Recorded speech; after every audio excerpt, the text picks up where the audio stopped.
All right, so today this is my non-woo guide to managing your energy. And the reason I say non-woo is not because I'm not a fan, but because sometimes you just need handles. Again, I'm a person who has journaled for over 30 years, and I've done it because I've been trying to find my way through life. Through sometimes challenging situations, sometimes challenging in a way that feels really good, and sometimes in a way that feels really horrible. And over time, lots of time, it has taken me a bit to figure out that really what I was trying to do is manage my energy account. And I say that again, not in a woo way. This is like, we all know it, when we feel off, when we feel like we're low energy, we're tired, we're just dragging our feet through life instead of feeling lit up by life and excited about living or enthusiastic. And so I like those practical guides. And I like to look at it in a way that is a little bit, if you were giving yourself an exam. And I believe her name, I want to link her below because she's amazing. I have a book by her. Let me see if I have it in my little, what you call it? I have a book. It is this person. This is called Find the G-Spot of Your Soul. It's by Dr. Marina Kostina, Kostina. Move from Lethargic to Ravenous Living. This is what the book looks like. This is what she looks like. And I read this book when I was just at 50 years old. And I have to say, it's an amazing book. But this isn't about that. This is about what she said in one of her videos. And she was talking about our bodies and how we have different bodies.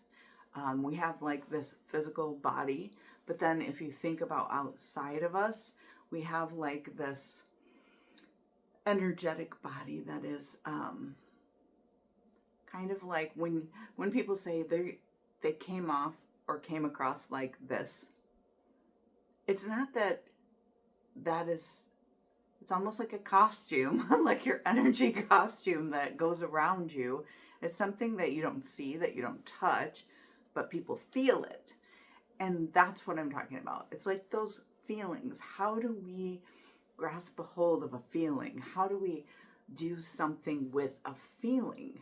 And yet, that's what we're all looking for in so many books that I have on my shelf, and that's not even close to what I've read on this subject.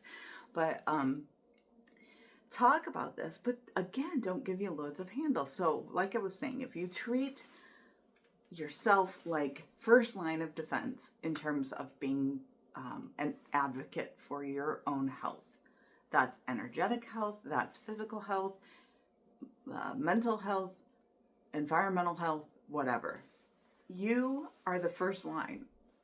And the more data that you have to present to doctors who thrive on data. I mean, when you go to the doctor, what do? They take your blood count for this, for that. They take your weight, your blood pressure. It's all measuring, right?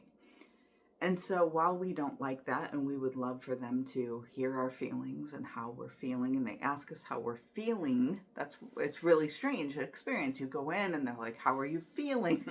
And then they're like, let's get a bunch of numbers and treat you like a number. And I'm not saying all doctors do this, but Dr. Kostina was talking about these different bodies, and even beyond that, like vibe you're giving off, or beyond the feeling that you're giving and getting from other people. Also, if you've had maybe like a relationship that hurt you, it could be a boss, it could be just a person that you are friends with, or neighbors, or whoever, you know, like a romantic relationship, whatever kind of relationship, there's a stickiness, right?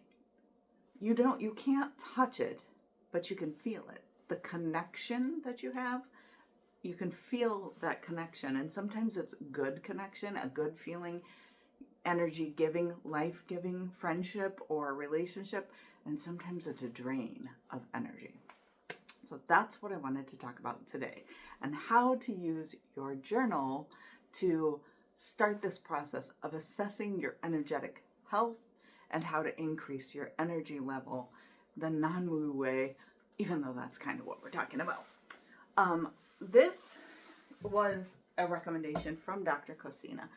She calls it creating an altar, and not in any religious connotation, and not to be disrespectful toward anyone regarding that word. If you would like to use a different word, like a sacred space or just a place to ground in, center yourself, energy charging station, your own little whatever you want to call it, that's up to you. But here's mine. What you want to do is engage senses. So this is her idea, so I'm not sharing that. I'm only sharing this as one way to help you do it, and it is totally hers. So that, at least that's where I got it from. Where she got it from, I can't tell you, but I want to give credit where credit is due. She says to use senses, engage your senses. So taste, touch, feel, touch is feel, smell, sight. So things that remind you of happy times or enjoyable times. This is not to say we're denying any negative emotion. No. But what we are doing is trying to set the mood. If you were having an event or a party, you would want to set the mood, and you would buy decorations that match the mood that you want the party to have. You would set the table and have food that matches the kind of vibe you're trying to make. And you would maybe light candles or spray something or have an oil around or something that would evoke that scent that really captures the mood you're trying to create. You can do this every day. So I have here, I've got, I kind of want to take this camera up, but I kind of don't because it's behaving itself. So rather than me doing that, I will grab some things. I just went to Bath and Body Works and got this, it's called Moonlit Goddess, but it's a room spray. I also have a candle. I have artwork that I created myself. I'll show you. This is an image that makes me happy to look at. I also have, when I went to visit my son in Korea, he gave me this little Elmo, and he used to when he was a little boy. He had a big Elmo and little Elmo in this whole bedtime routine. Oh my word, you can't even. So this is a little Elmo that he gave me when we went to Korea, and it makes me think of him and smile. I have a little Polaroid picture of my boys dressed up as superheroes, and they're so cute, and it makes me smile to look at. I have a jar of mustard seeds out of my grandmother's closet. So a bunch of things that visually and tactily kind of speak to me and engage my senses and create a mood for me to start my day off well.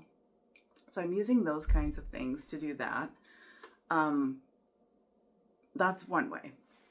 Now, in terms of using your journal, here's how you can formulate that for yourself. My basket right here actually contains my current journal, which is just like this. And I created a list in that where I was writing people and things that drag down my energy. So I had on one side of the page like a down arrow and one side an up arrow. I first learned that from Abraham Hicks, where you can make a list of things that are energy givers or energy drainers. These can be people, these can be activities, they can be things, they can be places. Also, if you are taking actions that make you give you more energy. Sometimes it's foods that give you more energy or decrease your energy. So make these lists. So like the top 5 things that give me energy is if I'm rested, art and creativity, when I'm more aligned in my action, drinking lots of water. They don't have to be anything that's expensive. You don't have to buy things to do that. You can create this within yourself. You can create it by taking action that makes you feel like you have more energy. Things that drain would be like a lack of sleep, obviously, a lack of exercise, a lot of processed food, fast food, those kind of give you that sluggish energy. Again, this isn't like I have to go buy something to do this. This can be something that you're just choosing. So, Melissa Catherine Farley and Dr. Olivia Audrey a few years back had a retreat, and I went to that, and they were talking about thinking of it, specifically Dr. Olivia Audrey was talking about thinking of it as a bank account. You want to be making deposits into your bank account and gaining interest rather than constantly withdrawing. So take the time to make lists of in your journal. Use that as your guidebook. And then you can do one step further if you wanted to track on your calendar, like I've said in other videos. You could track how many days that you did whatever energy giving activity that you choose and see if it worked. You know, give yourself 2 weeks to a month of solid data. Don't just do this one day and go, oh, that didn't work. You need some time to assess whether or not it's working, because it's going to take a minute for you to adjust your system, to adjust to your body, to figure out what's going on, your mind to get up to speed. Complaining is another thing that's an energy drain on my list. So I would rather catch that when I get in that tendency. I know it's time to up my energy level, so I can consult this list because I've made it. It's here. If I want it on my phone to be more mobile, I will take a picture of it. I don't need an app for this. I don't need to subscribe to anything for this.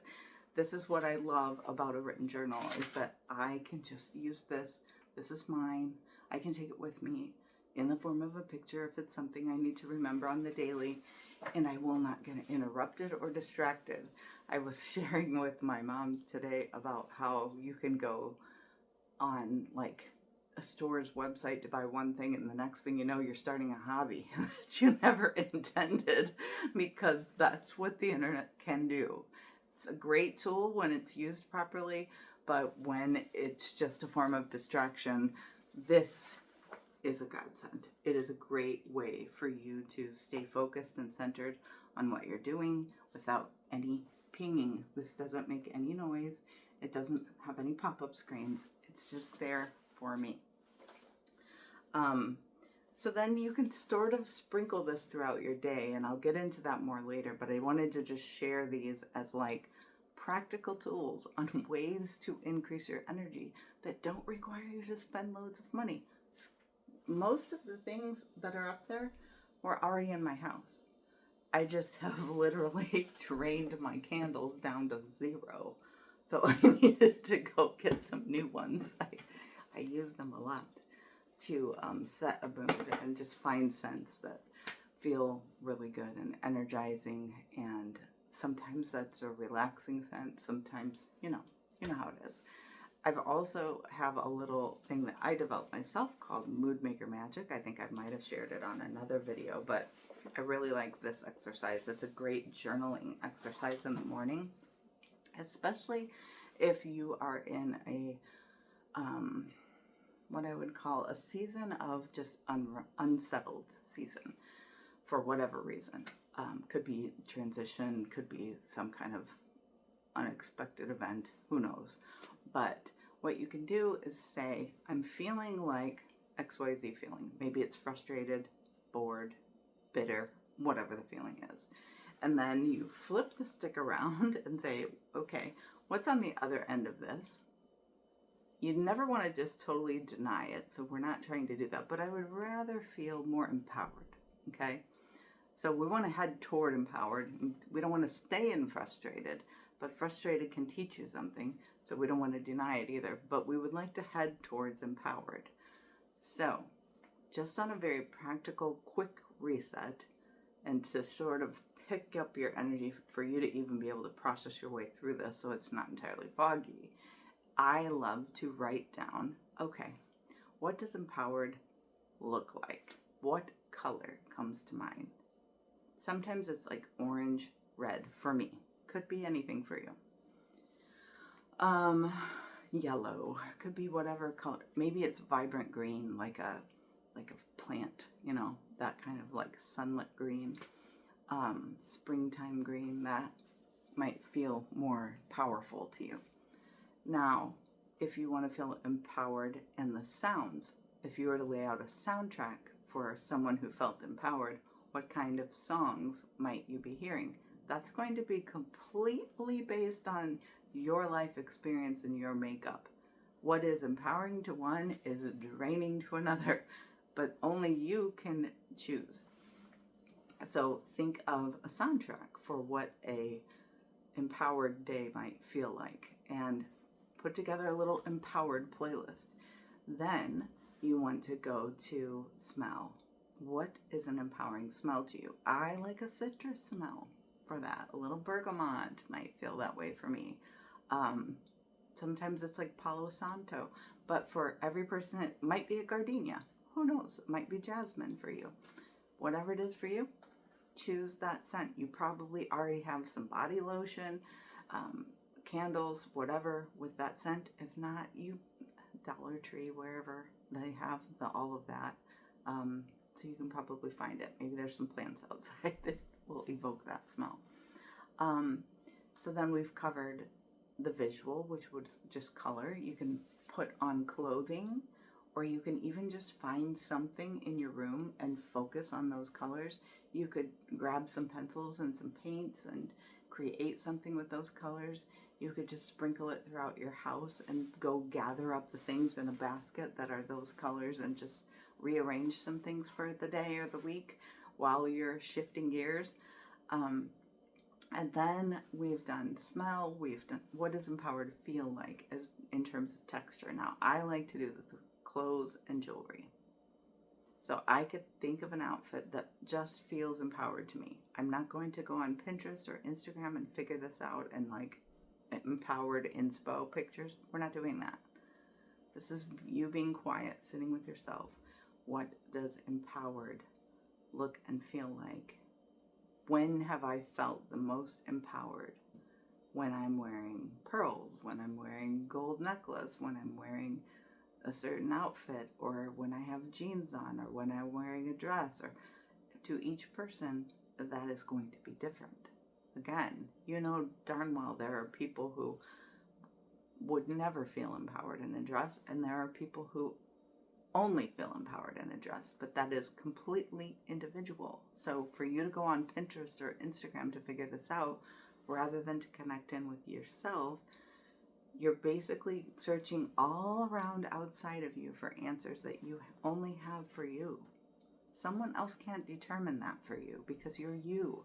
You have unique pieces and parts in terms of experience, in terms of upbringing, in terms of location, weather, so many unique pieces that make up the puzzle of your life that literally there isn't any one that's the same. So to think that someone out there can tell you how you will feel empowered by wearing what, by listening to what, that just doesn't work that way. So take the time, 5 minutes a day, to just figure it out. So we talked about sound, we talked about sight, we talked about the texture, you know, like even clothes. Does a more rigid fabric or a softer fabric feel more powerful to you? Does jeans and a t-shirt? And just write down what that outfit is that feels that. Maybe you're looking for centered, maybe you're looking for calm. You get the gist, though. What I'm using empowered as an example, but whatever the feeling is on the opposite event of where you're feeling right now, if you want to head that way, these are fast ways to use your senses to bring that energy up. Then taste. Believe it or not, I've done this with taste. So I'm like, well, what does it taste like? It might taste citrusy. So I may be putting some lemon in my water. I might be having an orange. I might be, whatever. Sometimes it might feel like a soup, to you, whatever that is. But what you're doing is you're basically taking your own power back, creating a mood for yourself, creating that energetic shift for yourself in a very practical, tangible way. I love prayer. I love journaling. I love, listening to all kinds of content around shifting your energy. But I'm going to tell you what I don't even like to say the word don't. I much prefer tangible steps that I can take. How do I apply this information? Concepts are great. We need those, but we also need some practical application. And that's what I love about the yin yang. It's the both and. You need both.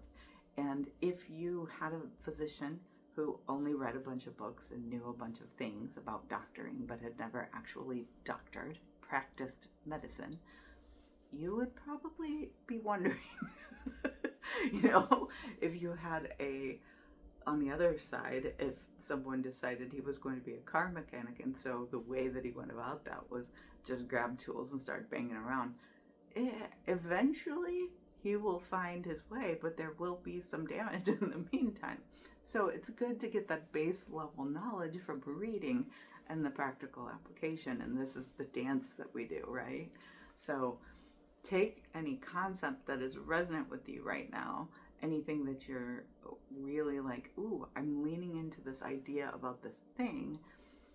Let me play with that. Let me practice it. Let me experiment and gather some data rather than judge. Again, it's not about judging. It's just you finding your own path in your own way instead of looking outside of you for how someone else is doing it.